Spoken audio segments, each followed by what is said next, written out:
Okay, this is the for real one. Yeah. So I'm letting you all know. Right now, I'm a little stuffy today. I think I'm getting a cold. So I'm sorry for any of the sniffling. That's disgusting. Okay, episode 14! I actually got the numbering right this time. Ixtlar and the Yuuzhan Vong. Oh, great. Three, two, hello there, everyone, and welcome back to Lady Qi'ra's Galactic Adventure, where we, the Royal We, traverse the universe in our Correlian Corvette Cruiser, the Vindicator. I am, of course, your host on this excursion, Admiral Qi'ra of the Alliance to Restore the Republic. This time we are continuing our exploration of the interior as we travel to the planet Ixtlar and discuss something I have been putting off for a long if you have no questions, comments, or concerns, then make sure to remember that it's unwise to upset a Wookiee, be hella hyped for Bad Batch Season 2 this January, and finally cover the Yuuzhan Vong after over 10 episodes of saying you won't and dreading every second of it this week on Lady Qi'ra's Galactic Adventure.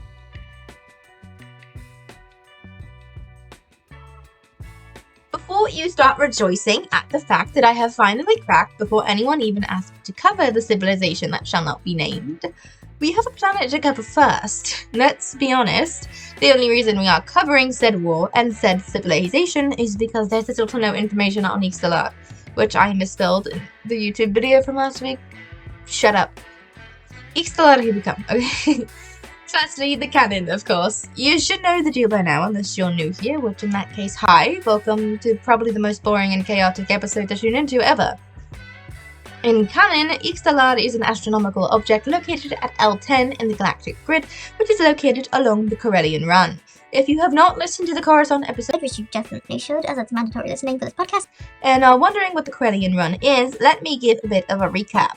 The Correlian Run is a super hyper route that begins at Coruscant in the core worlds and ends at Lamared in the Outer Rim. If you are wondering what the difference between a super hyperlane or a regular hyper route is, super hyper routes serve as the primary routes of the galaxy, as they are not only some of the oldest lanes available, but the most stable. The other major super hyper routes besides the Correlian Run are the Correlian Trade Spire, the Hydean Way, the Polemian Trade Route, and the Rimmer Trade Route in canon. There's some other ones in Legends. That is legitimately everything I have in canon, so let's mosey on over to Legends. In Legends, we know that Ixtlar is located in the Ixtlar system, which in 20 BBY fell to the Confederacy of Independent Systems after the Battle of Ixtlar. The system fell to the Yuuzhan Vong after their withdrawal from Coruscant in 29 ABY, which is why we're covering the Yuuzhan Vong today. Besides its location, we also know that Ixtlar is covered in holographic advertisements, which is a surefire sign, much like we saw with the planet Vulture in the deep core, that capitalism is afoot. It is said that almost any form of merchandise could be found here, which makes sort of sense since this planet is situated so securely along a major hyperspace lane. At an unknown time, a station at Ixtlar mysteriously exploded. It was the meeting place of a human-only faction of the Bounty Hunters Guild. It is rumored to have been sabotaged by a rival faction. This event pushed the guild to accept recruits of all species, even allowing droids to join. We love diversity, but did you have to explode a space station to do this? Maybe I just hang around too many channel. As I mentioned a few moments ago, this system, and the only planet we know is in it, fell to the Confederacy Independent Systems Separatist Alliance in 20 BBY after the Battle of Ixtlar, and yes, we're going to talk a little bit about it now. This battle was one of several that took place between the Republic's Victory Fleet and the Separatist Bulwark Fleet. The Victory Fleet was a unit of the Republic Navy launched in 20.1 BBY, 20 BBY, first month, during the Clone Wars, and was the first unit to use Victory 1 class Star Destroyers, not venerated cruisers. Important, actually. The fleet itself was split into two task forces, one under the command of someone we know, Captain John Dodonna, the same Dodonna, by the way, from Episode 4 New Hope, and the other one was under the command of Captain Terranold Screed. I know nothing about him. The Bulwark fleet was commanded by Duolingo and mostly consisted of the brand new and technically impressive Bulwark Mark I battle cruisers. And no, I did not say Duolingo, I said Duolingo. Maybe they're related to Dua Lipa. I don't know. The fleet was used to lift the siege of Forost and push the CIS offensive forward. CIS stands for Confederacy of Independent Systems. We get this. Okay. The Battle of Ixtlar occurred in 20 BBY and ended with the Bulwark fleet retreating, as the Seppies tend to do. When your army is led by General Grievous, I can see how retreat would be your first option. I mean, anything else would be impossible. You know what else? Putting off the main attraction for any longer. It's time for the Yuuzhan Vong, everyone. It is important to note that there's the Yuuzhan Vong people, and then there's the Empire, and then the war. So we're gonna discuss mostly the people, and then kind of the important things that they do. Sure. In order to kick off our investigation, here is a succinct and atrocious quote from Wikipedia.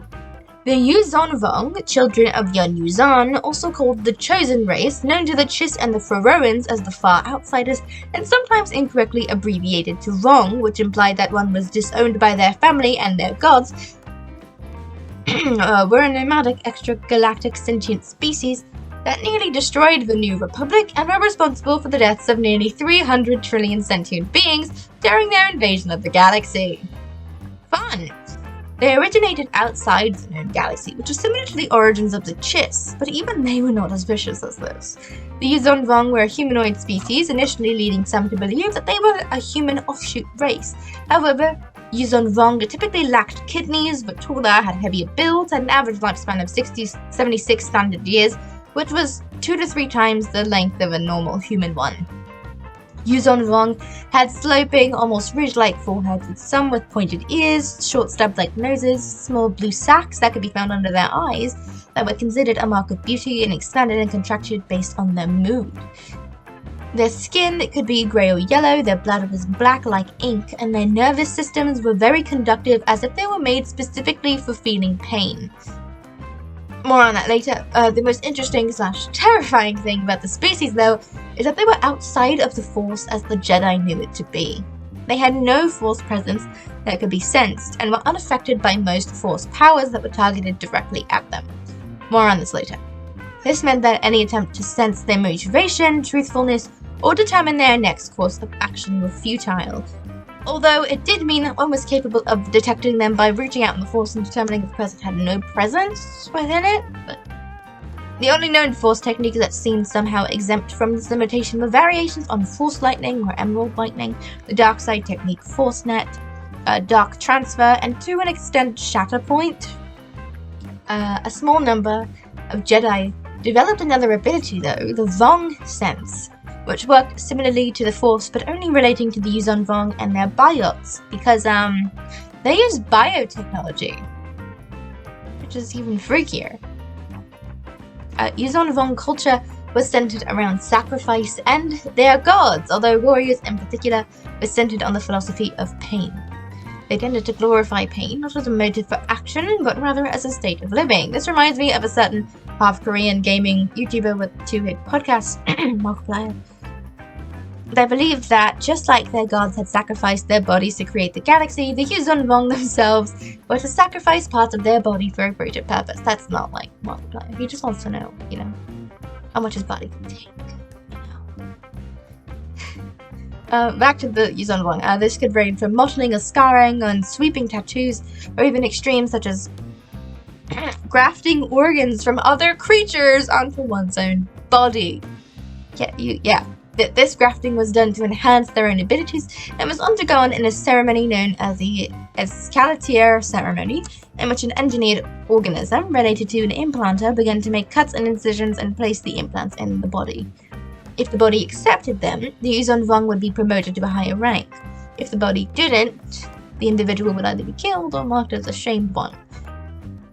Let's move on from that now. A strong aspect of Yuuzhan Vong society was family, with members being considered part of a family group or a domain. In addition to familial structure, there was also a caste system in place, which included respective castes for warriors, shapers, priests, intendants, and workers. I'm gonna get into those individually in a few seconds. Love affairs between two different castes were considered forbidden. Yuuzhan Vong children were raised in caste-specific creches by designated caretakers, and likely did not know their biological parents until they were much older.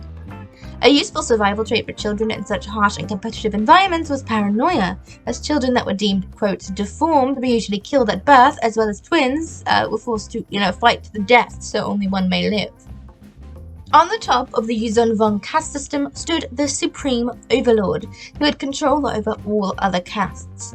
Only the Supreme Overlord had direct communication with Yuuzhan, the Supreme God and Creator of the Yuuzhan Vong. More on the deities in a few minutes. The next caste consisted of Shapers, scientists who supervised biotechnology, focusing on the development of their organic tech, and together with the priests observed the arcane developments related to it. A Master Shaper's hand had 8 fingers, while that of an Adept had only 5. Each finger contained a different tool used in their work. Their intricate tendril headdresses were tied to their nervous system and were used for ceremonial purposes to represent genuflection or compliance, and shifted to display the wearer's mood. There were individual ranks within the caste, which were the Master Shaper, the head, Shaper Adepts, and Shaper Initiates, also known as Shaper Novices. Third, we have the Priest caste, which was considered considerably powerful in this theocratic society. The members of the Priest caste served the many lesser deities that ruled the Yuuzhan Vong. Like the Shapers, there are different ranks within the Priest caste, which are the Most High Priest or Priestess, Priest or Priestess, Seer, and Novice. The next caste is the Warrior caste. The Warrior caste served as the armies of the Yuuzhan Vong and was one of the largest who essentially served as the military branch of their race. Members were trained from an early age to excel in combat. Their chief weapon was the Amphistaff, which resembled a deadly serpent capable of spitting venom or coiling around foes. They wore the living Vonden crab armor, which was capable of resisting blaster fire or lightsabers. This armor did have weak points though, such as in the armpit or in areas of the inner hip where the shell's segments joined. The inner ranks of this caste were the War Master, Supreme Commander, Commander, Subaltern, and Warrior. Next is the Intendant caste, which worked to keep Yuuzhan Vong society functioning and was responsible for the economy. They were noted as being the smallest of the castes and lacked a patron deity or a specific war cry when compared to the others. It was this caste that were in charge of matters of commerce, bureaucracy, trade, and the management of the sizable slave workforce employed by the Yuuzhan Vong. The rankings of the intendants included High Prefect, Prefect, Consul, Executor, and Attendant. Last but not least is the Worker caste, the largest yet lowest caste, and served mainly as servant slaves and laborers.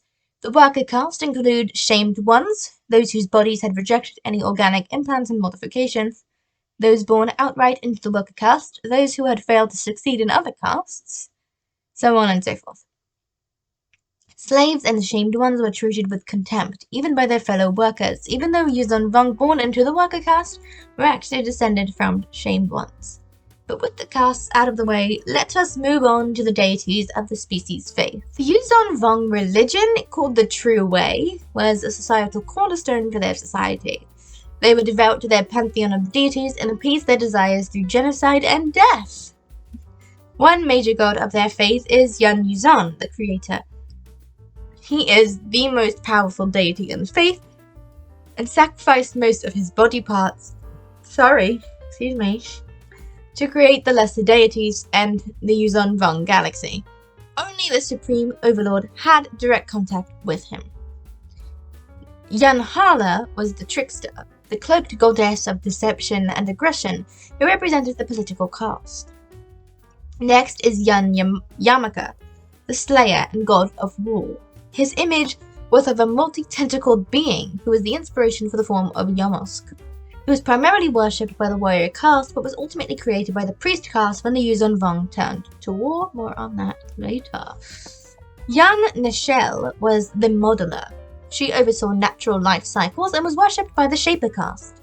Yan Tixin and Yan Ko'a are the lover gods and twins. Having a relationship outside one's caste was forbidden in Yuuzhan Vong society, and disobeying automatically led to the sacrifice to the lover gods. Finally, we have Yuuzhan, the Pardoner. She had 1,000 eyes and watched over and spoke for the shamed ones, who was shunned by every other Yuuzhan Vong deity. She was the only deity the shamed ones were allowed to worship. Yuuzhan Vong's beliefs highly influenced their actions and their personality. For example, according to their religion, life was suffering and death was the ultimate release from that suffering, so the Yuuzhan Vong felt that nothing could be learned unless it was purchased in pain, and were resigned to and willingly went to their deaths. They are basically the ultimate masochists. Furthermore, it was believed that the greatest glory was death in battle. Consequently, this meant that most Yuuzhan Vong fought to the death, and thus meant that other empires had very few opportunities of exploring the extragalactic aliens or Gallic warships. They greatly believed in honor, to the point where even under interrogations, the word of a Yuuzhan Vong was high, and if they promised respite to their victims for revealing information, they typically kept their word. The Yuuzhan Vong had a fanatical hatred of machines, believing them to be abominations and an affront to their gods. According to their beliefs at the time of the invasion, they believed that combustion, the creation of fire through a machine, was the first abomination. This was because the Yuuzhan Vong believed deeply in life, but also felt that all life ended as in the wild. One type of life form was eaten by another, who in turn was devoured by another until it died, which replenished the ecosystem, the circle of life and all that. If you're thinking what I was thinking before, after hearing that the Yuuzhan Vong were not always linked to warfare, and what was the history of these people like? It's said that the Yuuzhan Vong were refugees from a different galaxy. Their original homeworld, Yuuzhan Tar, a tropical planet that had a large asteroid belt around it, was destroyed thousands of years before they invaded the galaxy. In their language, Yuuzhan Tar meant crush of the gods, and the living planet was a template for the Yuuzhan Vong deities, and may have been basis for Yuuzhan, the creator god. We know little about their early history, but it has been rumored that they once lived as symbiotes with their homeworld and were force sensitive. Instead of focusing on machinery, their technology was mostly organic, which we know, when partnered with a devastating galactic conflict between two droid civilizations that they had witnessed, solidified their hatred of mechanical technology and xenophobia towards other sentient life forms. Following that war, which turned them warlike and violent, the Yuuzhan Vong went on a crusade to cleanse their galaxy of all forms of mechanical technology. They conquered much of it, and either exterminated or enslaved conquered species. With much of the galaxy in their hands, the various domains, the family groups mentioned before, fractured and turned against each other, resulting in the devastating Correlian War, in which much of the Yuuzhan Vong's galaxy was destroyed, including their homeworld.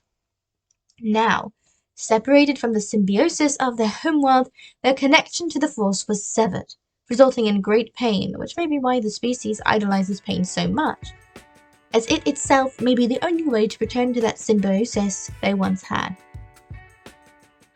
With much of their galaxy ruined, the Yuuzhan Vong began a long trek to another galaxy in search of a new home. For a long period, perhaps centuries, the species was forced to travel through the intergalactic void in massive world shifts. During this period, the Yuuzhan Vong nearly destroyed themselves. Violence and competition had been inevitably built into the society, and without an external target, they focused their aggression against each other. Though there were no all-out wars in the magnitude of the Correlian War, the domains continued to fight each other for the favor of the supreme overlords. This duration of their journey to a new galaxy is unknown, but some say it took several millennia. By 3963 BBY, at least one scout had reached wild space of our galaxy. They did some stuff, fought some Mandalorians, and also Darth Maul? I don't understand. In 32 BBY, the Yuuzhan Vong discovered Zonama, a planet very similar to their homeworld, and began to colonize it. Some more chaos ensues. They kill a Jedi Knight, and Obi-Wan Kenobi and Padawan Anakin Skywalker go to investigate their disappearance to find an unknown race of biotech-based aliens from a different planet and armored with weapons and... I don't know. Apparently the Jedi Council did nothing about it though, but that's not really a surprise, is it? And Information of Yuuzhan Vong activity within the galaxy for the next few decades is scarce. We know that somehow, by 27 BBY, Palpatine had somehow gained knowledge of the incoming Yuuzhan Vong fleet, though he planned to withhold it from the Republic until after his new order could be instituted, and he did, only releasing snippets of information to the public, which honestly wasn't even a lot. The Yuuzhan Vong began kidnapping sentients across the galaxy and experimenting on them. They also developed an outpost on Bimmel, a planet that the Empire also developed an outpost on, which may hint at the Empire having made contact with them at some point. After the final death of Emperor Palpatine, they began to be much more active, planting agents and governments across the galaxy, all leading to an explosion on Romamol. What happened on Romamol? A Yuuzhan Vong executor began a war between this planet and its sister one, Osarian, and also infected Mara Jade Skywalker as well as dozens of other diplomats. They came to quickly hate the Jedi, who were able to control a supernatural power that they were denied. War ensues, and I don't have any more brain cells for this, okay? They made a deal with the Hutts to pass through Hutt space unbothered, but the Hutts were, of course, the Sleemos that they are, playing both sides. Ultimately, the Yuuzhan Vong surrendered to the New Republic, one of the terms being that they must help rebuild Coruscant. All in all, the Yuuzhan Vong War was possibly the most devastating crisis the galaxy has ever faced. The cost in lives was staggering. The number of deaths over the known galaxy estimated at 300 trillion sentients. And I can't handle any more of this, so I'm cutting off right now. 31 pages in. And that is everything I have for you on Ixtlar and the Yuuzhan Vong in both canon and legends. I hope you enjoyed your journey this week and you'll stay so far aboard the Vindicator. If you have any questions or concerns about your stay, feel free to bring it up with one of our personnel on board via a private message or a DM, perhaps on our TikTok accounts at Shadow Collective Rules or at Unidentified Robot, or maybe our Instagram at Lady Qi'ra, or perhaps with a review of our show, or perhaps if you want more of me, I don't know why you would, but you can head over to patreon.com/Lady Qi'ra Productions, and for only $5 a month, you can have access to tons of extra content and access to our exclusive Discord community. All of those usernames and their respective platforms will be listed in the show notes. Next time, we will be journeying to Aragu and whatever core worlds I can cover in about an hour or less. Until next time, my friends, companions, and droids, may the Force be with you all.